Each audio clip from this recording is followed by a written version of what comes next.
شروع کرتا ہوں اللہ کے ببرکت نام سے جو نہایت رحم کرنے والا ہے۔ حضرت بلال رضی اللہ تعالیٰ عنہ سے روایت ہے کہ میں ایک حبشی غلام تھا۔ میرا مالک بہت سخت تھا، وہ مجھ سے ہر وقت کام لیتا رہتا تھا، کبھی بھی مجھے آرام نہیں کرنے دیتا تھا، مجھے ہر وقت کام میں لگے رہنے کا حکم دیتا رہتا تھا۔ اس وجہ سے میں کسی اور جگہ جایا آیا نہ کرتا تھا، اسی لیے مجھے زیادہ تر لوگوں کے بارے میں علم نہ ہوا کرتا تھا۔ میں نبی کریم صلی اللہ علیہ وآلہ وسلم کو نہیں جانتا تھا اور نہ مجھے دین اسلام کے بارے میں علم تھا کہ یہ کیسا دین ہے۔ سردیوں کا موسم تھا، میرے مالک نے مجھ کو جو پیسنے کا حکم دیا تھا۔ میں اپنے مالک کے حکم کے مطابق جو پیس رہا تھا۔ مجھے سخت سردی لگ رہی تھی، جس کی وجہ سے مجھے سخت بخار ہو گیا۔ میں اتنا تھک گیا تھا کہ آرام کرنے کے لیے میں لیٹ گیا اور اپنے اوپر چادر لے کر سو گیا۔ اتنے میں میرا مالک مجھے دیکھنے کے لیے آیا کہ میں نے کتنے جو پیسے ہیں۔ جب اس نے مجھے سوتے دیکھا تو وہ غصے میں آ گیا۔ اس نے میرے جسم سے چادر کو اتار دیا اور کہنے لگا، میں تجھے یہاں کام کرنے کی اجرت عطا کرتا ہوں۔ اس نے میرے سارے کپڑے اتروا دیے اور اتنی سردی میں مجھ کو کھلے آسمان کے نیچے بیٹھ کر کام کرنے کا حکم دیا تھا۔ میں دکھی دل سے اشعار پڑھ رہا تھا اور ساتھ ساتھ جوں کو پیس رہا تھا۔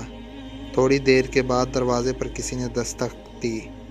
میں نے دروازہ کھولا تو ایک حسین و جمیل پرنور چہرے والا نیک بندہ میرے پاس تشریف لایا۔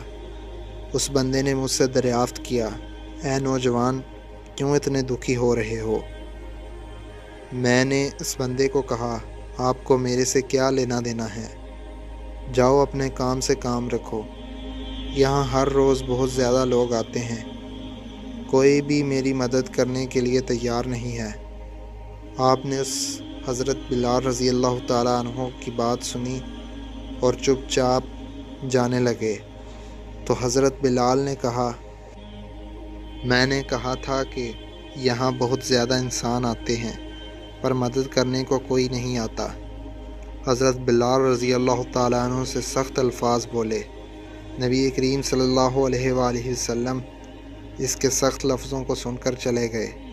حضرت بلال کے دل میں جو تھوڑا سا خیال تھا کہ نبی کریم صلی اللہ علیہ وآلہ وسلم میری مدد کریں گے، اب وہ بھی امید جاتی رہی۔ نبی کریم صلی اللہ علیہ وآلہ وسلم تھوڑی دیر گزرنے کے بعد کچھ کھجوریں اور گرم دودھ لے کر آئے۔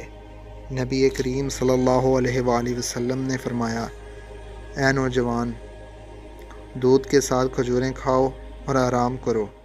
حضرت بلال رضی اللہ تعالیٰ عنہ نے فرمایا، اگر میں یہ کھا پی کے سو جاؤں تو میرا یہ کام کون کرے گا؟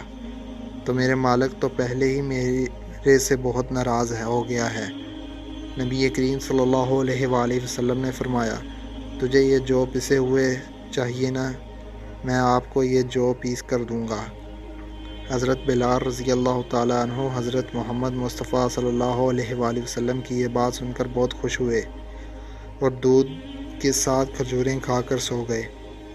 یہ عمل مسلسل کافی دن تک جاری رہا۔ جب حضرت بلال رضی اللہ تعالیٰ عنہ کی طبیعت بہتر ہو گئی تو نبی کریم صلی اللہ علیہ وآلہ وسلم نے میرے پاس آنا چھوڑ دیا تھا۔ اسی وجہ سے نبی اکرم صلی اللہ علیہ وآلہ وسلم کی محبت حضرت بلال کے دل میں پیدا ہوئی۔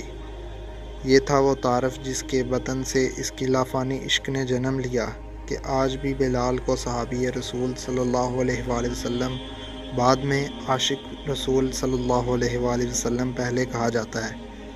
ایک دفعہ حضرت ابو ذر غفاری رضی اللہ تعالیٰ عنہ نے حضرت بلال رضی اللہ تعالیٰ عنہ کو کہا، اے کالی کلوٹی ماں کے بیٹے، اب تو بھی میری غلطیاں نکالے گا؟ بلال نے یہ سنا تو رونے لگا۔ رسول اللہ صلی اللہ علیہ وآلہ وسلم کے پاس گئے اور ان سے کہنے لگے، اے رسول اللہ صلی اللہ علیہ وآلہ وسلم، حضرت ابو ذر رضی اللہ تعالیٰ عنہ نے مجھے یہ الفاظ بول کر برا بھلا کہا۔ حضرت بلال رضی اللہ تعالیٰ عنہ کی بات سنتے ہی اللہ کے رسول صلی اللہ علیہ وآلہ وسلم سخت ناراض ہوئے اور حضرت ابو ذر کو فرمایا، اے ابو ذر، تو نے حضرت بلال رضی اللہ تعالیٰ عنہ کی ماں کو یہ بات کہی ہے کیا؟ تمہارے دل سے ابھی جہالت ختم نہیں ہوئی ہے؟ رسول اللہ صلی اللہ علیہ وآلہ وسلم کے منہ سے یہ الفاظ سنتے ہی ابو ذر رضی اللہ تعالیٰ عنہ کی آنکھوں سے آنسو آ گئے اور کہنے لگے، اے اللہ کے نبی صلی اللہ علیہ وآلہ وسلم، مجھ سے غلطی ہو گئی ہے، مجھ کو معاف کر دیجیے۔ یہ بات کہہ کر حضرت ابو ذر رضی اللہ تعالیٰ عنہ مسجد کی زمین پر لیٹ گئے اور حضرت بلال رضی اللہ تعالیٰ عنہ سے فرمانے لگے، اے بلال رضی اللہ تعالیٰ عنہ، میں اس وقت تک زمین سے نہیں اٹھوں گا جب تک آپ میرے چہرے کو اپنے پاؤں کے ذریعے مسل نہ دو گے۔